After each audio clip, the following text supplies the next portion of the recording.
Well, good morning. I want to thank PAS for having me here today to speak to you all. Is everybody feeling pretty good after last night? It was a good party, wasn't it? All right, well, I'm here to talk to you a little bit about our Control System Integrity Program and some of the tools that Southern Company uses for NERC compliance. So first we're going to talk about some tools that our IT group uses for the electronic security perimeter. I'm going to go into more detail about control system integrity, how it helps us with some of the NERC standards, what some of our challenges are, and some of the compliance capabilities. So this is a list of some of the tools that our IT group uses. It's not a complete list, and the takeaway from this is we couldn't find one tool that did everything we wanted it to. We had to have a toolbox with several things in it. Quick overview, Cisco Security Manager ensures that we have firewall configurations that are optimized and consistent throughout our system. HP Our Csi ESM helps us evaluate risk and identify malicious activity. It's used to monitor our security posture on our networks. RSA Secure ID authenticates users with two-factor authentication. So essentially they have an RSA token and they know their password, and with those two things they're able to log in remotely. So it keeps our systems more secure. TOOF and Secure Track provides central control over firewall changes and ensures security policies are enforced. And Info Blocks Net MRI provides automatic network discovery, switch port management, and configuration compliance management. These are some of the tools that we use in my group. We use data diodes and integrity. Who uses integrity? Okay, quite a few of you. Well, hopefully for you that don't, you'll learn something today. The data diodes are physical devices that allow communications to only travel in one direction. So if you look at the before illustration, we had two data sources going through firewalls to a corporate historian. Well, even though there's firewall rules in place, what if that corporate historian was ever compromised? There's a potential that one or both of your data sources could also be compromised.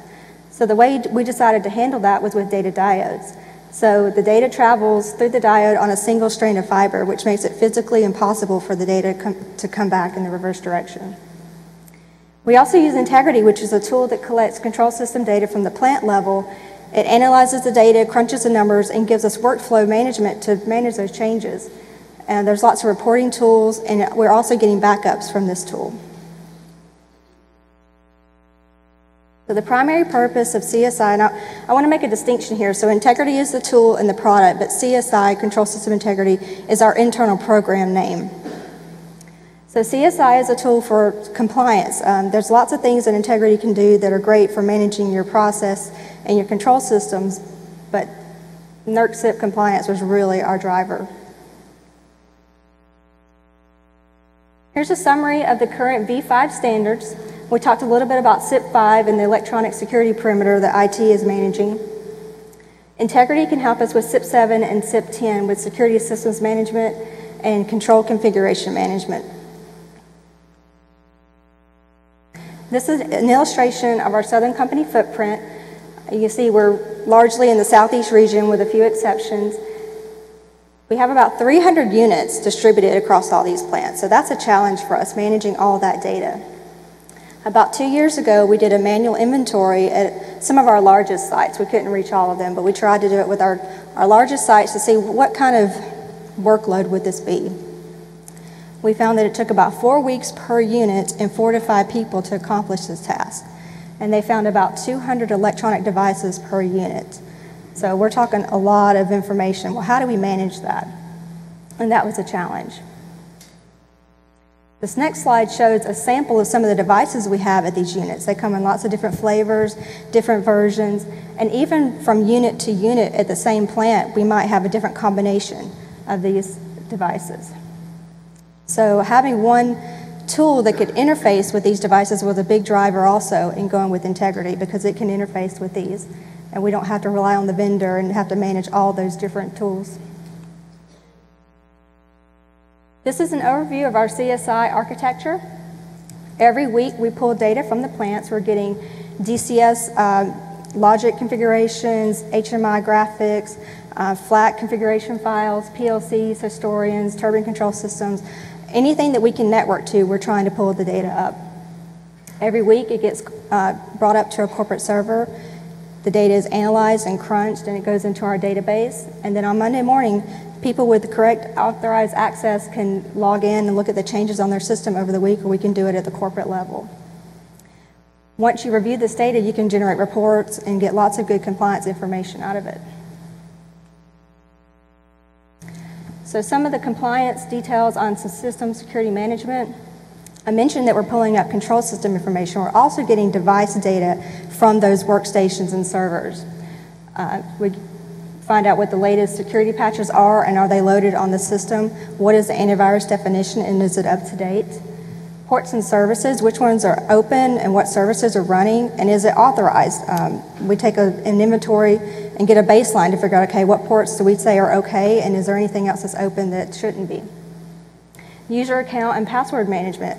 We want to make sure that we're not using the default accounts and that the passwords are being changed on a periodic basis. And we're also getting backup and storage information. On the change management side, this is one that we're really focusing on this year. We're going to train all of our plants on MOC. The basic outline of this is when you have a change in your control system, you want to make sure that this work is approved and it's needed. So we're asking the plants to submit a workflow case, define what you're going to do, why does it need to be done, what's the impact on the system, who's going to do it, and upload any supporting documentation that you have. This is going to get routed for approval. Whoever's going to do the approval can look to say, okay, I agree with this work, I know it needs to be done, and I agree with the time frame. Or he can say, you didn't upload enough documentation, I don't know what you're doing, and it can get rerouted back to the initiator. So all of this helps us with our documentation and compliance evidence. Some of the things that we're asking them to track are inventory asset changes. So if you're adding or deleting a device, if you're changing the network settings, any software updates or changes that you're doing, those all need to be included in a workflow. Things that do not have to be included are anything basically the operator can do from the control room that he doesn't need engineering access for. So set points, some tuning parameters, those things are okay.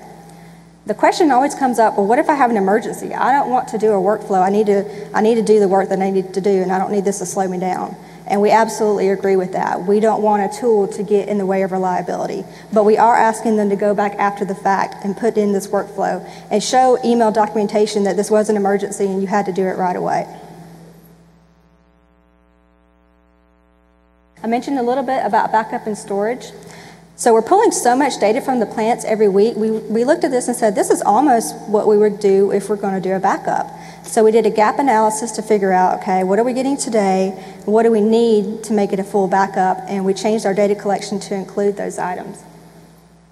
So automatically, once a week, we get a backup that's stored on a corporate network that the plants can get to without them even thinking about it or initiating anything. It's happening automatically. So that's a great value for our plants. Some other capabilities, these don't have a lot of NERC SIP implications, but they're great for managing your control system. Field support and troubleshooting. If the plant calls us and says, hey, I've got a problem with such and such and it's not working the way it was before, well, we can go pull the changes from the past 2 weeks and see, was something changed to the logic or did tuning parameters get changed, what happened? Or we can at least rule that out, that wasn't a cause. The Defect Finder is a great tool. Oftentimes, alarm configuration is left to the end of a project for good or bad reasons, or even if it's done up front. If your instrumentation has changed on the limits but you don't change the alarm configuration, you might get yourself in a situation where you will never get an alarm because it's outside the limits of your transmitter. Well, the Defect Finder can find those situations and they can be remedied that way. Spares management, the plants love this one. So within the tool, you can look to see if you have spare I/O, spare controllers, and if they have a small project, they can look to see, okay, do I have enough equipment already at the plant? I don't have to buy any more, so it could save some money. Graphical logic viewers and contextualized viewing of dissimilar control configurations. Basically, you can see the logic in a block type view. So I can compare plant A to plant B to see, okay, for their furnace pressure control logic, what are they doing differently, what are they doing the same, and we can draw some best practices information from that. And it does not matter what version or what DCS vendor they have. You compare a Foxborough to an Ovation system, and you can draw conclusions from that. So not so much NERC SIP, but really, really good stuff for your control systems. Any questions? Yes?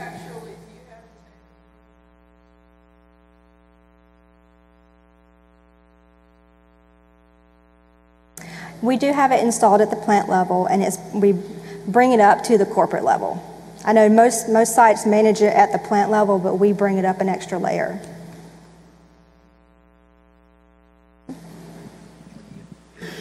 Anything else? All right, thank you.